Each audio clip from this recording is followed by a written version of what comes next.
Hello everyone, आज है 23 फरवरी और आज इस वीडियो में हम बात करने जा रहे हैं जेपी पावर के बारे में। आज 3% का डिक्लाइन हमें यहाँ पर देखने को मिला है और पिछले एक महीने में अगर आप देखोगे तो 23% की तेजी है, लेकिन ग्राफ काफ़ी इंटरेस्टिंग है।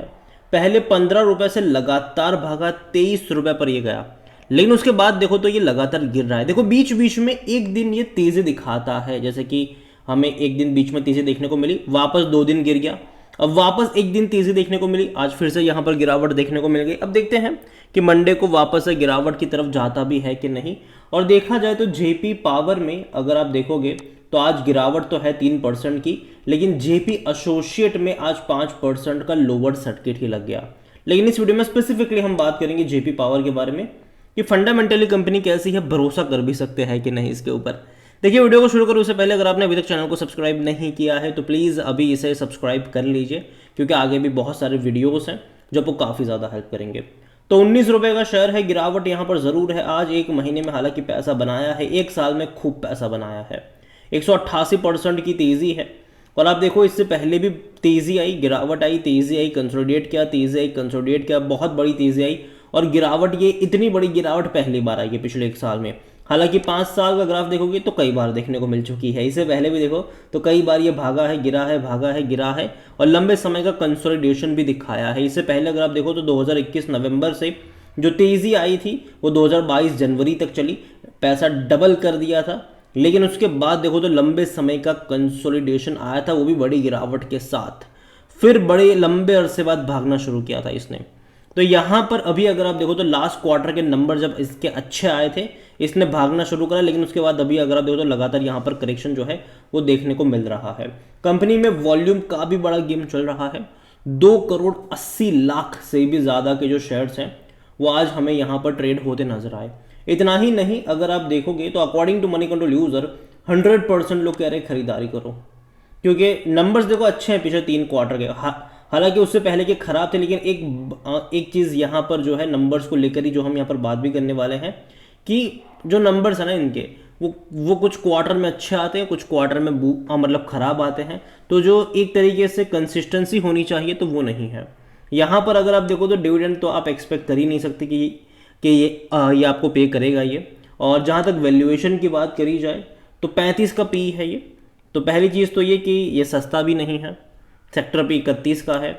और जहाँ तक बात करें, कोई भी एनालिस्ट खरीदारी की बात नहीं कर रहा है। और आप देखें नंबर्स देखो यहाँ पर, तो नंबर्स देखेंगे तो लास्ट क्वार्टर के काफ़ी अच्छे आए थे, और तेज़ी की वजह भी यही थी कि रेवेन्यू में एक बहुत बड़ा जंप आया था। 2,213 करोड़ का रेवेन्यू था ये, जो इससे पहले के क्वार्टर में सिर्फ 1,360 करोड़ का था। तो ये बहुत बड़ा जंप था रेवेन्यू वाइज, और ये काफ़ी अच्छी बात है। और प्रॉफिट रहा 172 करोड़ का, जो कि और अच्छा रहा है यहाँ पर। क्योंकि देखो कोई कंपनी अगर 19-20 पे ट्रेड कर रही, हालांकि तब तो ये 15 के आसपास था, और इतने अच्छे नंबर्स आते हैं तो जाहिर सी बात है तेजी से दिखाएगा, और वो देखने को मिली भी हमें सही। लेकिन उससे पहले के अगर पिछले साल भी देखो तो 1,200 करोड़ का रेवेन्यू था सिर्फ, तो ऑलमोस्ट डबल किया इन्होंने, और लॉस में थी कंपनी। और देखो यहाँ पर एक दिक्कत ये भी है कि कभी किसी क्वार्टर में प्रॉफिट होता है, कभी किसी क्वार्टर में लॉस भी हो जाता है। जैसे कि सितंबर 2021 में 1.5 करोड़ का लॉस था, फिर बढ़ के 106 करोड़ प्रॉफिट हो गया। अगले ही क्वार्टर में वापस 2-2.5 करोड़ लॉस चला गया, वापस अगले ही क्वार्टर में 240 करोड़ प्रॉफिट, फिर 75 करोड़ का प्रॉफिट लगा कि भाई साहब चीज़ें बदल जाएगी। लेकिन अगले ही क्वार्टर में 218 करोड़ का लॉस हो गया इन्हें, फिर वापस 45 करोड़ का लॉस हो गया। लेकिन पिछले 3 क्वार्टर में लगातार इस कंपनी ने प्रॉफिट दिखाया है, जो कि एक अच्छी बात है। लेकिन देखो यार, यहाँ पर जो इसका जो मोमेंटम है ये पॉजिटिव तभी हम कह सकते हैं जब लगातार हमें एक अच्छा प्रॉफिट और रेवेन्यू यहाँ पर देखने को मिले। अगर बीच में किसी एक क्वार्टर में भी मामला अगर गड़बड़ा गया तो फिर हालत ख़राब हो सकती है। और ये एक यहाँ पर सबसे बड़ा रिस्क यही है ऐसी कंपनियों में। यहाँ पर अगर आप शेयर होल्डिंग की तरफ देखोगे तो दिक्कत भी है कि भाई साहब प्रमोटर के पास वैसे भी होल्डिंग कम है, सिर्फ 24% की ही है। उनमें से भी 19% का स्टेक प्रमोटर का गिरवी पड़ा हुआ है, सिर्फ 5% के आसपास का ही है जो गिरवी नहीं है। 0.08% की होल्डिंग जो है वो म्यूचुअल फंड के पास है, डोमेस्टिक बड़ी क्वांटिटी में है। 20.48% है ये। एफआईल्स 5.14% है। यहाँ पर ज़्यादा क्वांटिटी अगर आप देखोगे तो अदर पार्टीज़ के पास है 31.82%। और इस अदर पार्टीज़ में कई सारे ऑपरेटर भी छुपे होते हैं। यहाँ पर रिटेल इन्वेस्टर के पास 18.49% का स्टेक देखने को मिल रहा है। देखिए जेपी पावर देखा जाए तो कंपनी जो है वो फंडामेंटली उतनी स्ट्रांग नहीं थी। अभी अगर आप देखोगे तो डेफिनेटली पिछले 3 क्वार्टर आपको अच्छे लगेंगे यहाँ पर, जिसके चलते एक तेज़ी भी हम यहाँ पर देख रहे हैं। अगर आप देखोगे तो एक साल का ग्रोथ यहाँ पर अच्छा रहने की वजह भी ये थी कि पिछले कुछ क्वार्टर में इंप्रूवमेंट यहाँ पर आया है। लेकिन हाँ, डिपेंड भी करेगा कि ये इंप्रूवमेंट लगातार दिखना भी चाहिए, वरना जो ये ऐसी तेज़ी वाले जो फॉर्मेशन बने थे वो वापस ऐसे गिरावट वाले फॉर्मेशन भी में कन्वर्ट होने में देर नहीं लगती है। नंबर्स लगातार अच्छे इंप्रूवमेंट के साथ अगर आपको देखने को मिलेंगे तो कह सकते हैं कि अगर ये गिरेगा भी 10-12% मतलब 20-22% अगर ये डिक्लाइन भी दिखाता है तो वापस तेज़ी की तरफ ज़्यादा नज़र आ जाएगा। लेकिन नंबर्स जो है वो अच्छे दिखने चाहिए। अगर वो अच्छे नहीं दिखेंगे बीच में किसी भी क्वार्टर में तब दिक्कत होगी। और जहाँ तक मुझे लगता है कि गर्मियों का महीना आने वाला है और ऐसे में पावर कंपनियाँ बहुत ज़्यादा फोकस में भी रहेगी और ऐसे में ऑपरेटर जेपी पावर को भी पंप अप ज़रूर करेंगे और बड़े वॉल्यूम का गेम भी यहाँ पर खेलेंगे।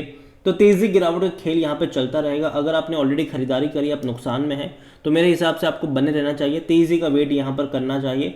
फ्रेश बाइंग को लेकर अगर बात करी जाए तो मुझे लगता है कि यहाँ पर एक 15-16 रुपये का एक इनिशियल सपोर्ट नज़र आता है। अगर गिर कर ये आपको 18 मतलब 17-18 की रेंज में नज़र आएगा तो कहीं ना कहीं एक बाइंग अपॉर्चुनिटी कह लो वो यहाँ पर देखने को मिलेगी। लेकिन लेकिन लेकिन लेकिन किसी भी एक लेवल पे बहुत सारे शेयर्स मत खरीदना। और दूसरी बात, जिन लोगों को सेफ इन्वेस्टमेंट चाहिए वो तो दूर ही रहे इनसे। जिनको रिस्क लेना है वो चाहो तो यहाँ पर उस लेवल पे नज़र रख सकते हो। और जैसे कि मैंने कहा कि बहुत सारे शेयर्स भी नहीं खरीदने चाहिए, क्योंकि जब डिक्लाइन आता है ना तो कहना मुश्किल होता है कि वो कितने टाइम के लिए रहेगा। हालांकि एक्सपेक्टेशन ज़रूर रहेगी ये वाली कि गर्मियों के टाइम में पावर कंपनियां फोकस में रहेगी, उसका फ़ायदा कहीं ना कहीं छोटी कंपनियों को भी मिल जाएगा, जैसे कि जेपी पावर है। इन छोटी कंपनियों को भी उसका कहीं ना कहीं थोड़ा बहुत फ़ायदा मिलता नज़र आएगा, लेकिन वो टेम्पररी फेज होगा, ठीक है। और उम्मीद करते हैं कि आने वाले जो क्वार्टर रहेंगे इनके वो अच्छे नंबर्स रिप्रेजेंट करें, तो ही लॉन्ग टर्म का आउटलुक इसका अच्छा रहेगा। वरना ये शॉर्ट टर्म में अप्स एंड डाउन्स वाला जो गेम है वो यहाँ पर चल सकता है। तो जेपी पावर मैं इतना ही कहूँगा, है तो होल्ड कर सकते हो आप इसको, तेज़ी का इंतज़ार करिए। और जहाँ तक बात आती है फ्रेश बाइंग को लेकर, मुझे लगता है कि 17-18 की रेंज पर आपकी नज़र होनी चाहिए उन लोगों के लिए जो रिस्क लेना जानते हैं, ठीक है। जिनको सेफ इन्वेस्टमेंट चाहिए वो अभी भी इससे 100 फीट की दूरी बना के रखेंगे तो ज़्यादा फायदे में रहेंगे, यही मैं कहना चाहता हूँ। तो ये तो बात हुई जेपी पावर की। इसके अलावा अगर आप चाहते हैं कि मैं जेपी एसोसिएट के ऊपर भी एक डिटेल वीडियो बनाऊं तो कमेंट में इसका भी नाम लिखिएगा। जितनी ज़्यादा कमेंट आएगी उतना ही जल्दी वीडियो आएगा। और देखा जाए तो इसमें अभी भी गिरावट नहीं आई है। जेपी पावर तो चलो गिरावट दिखा रही है, ये तो अभी भी गिरावट नहीं दिखा रहा है। तो अगर कमेंट ज़्यादा आएगी तो डेफिनेटली अगले वीडियो में इसके बारे में भी बात करेंगे। तो वीडियो को यहीं पे एंड करता हूँ। पसंद आया हो तो लाइक करो, शेयर करो। चैनल में पहले बाहर हैं तो प्लीज़ सब्सक्राइब करें। और जेपी पावर के बारे में आप क्या सोचते हैं वो भी आप मुझे कमेंट में लिख कर बता सकते हैं। Thank you.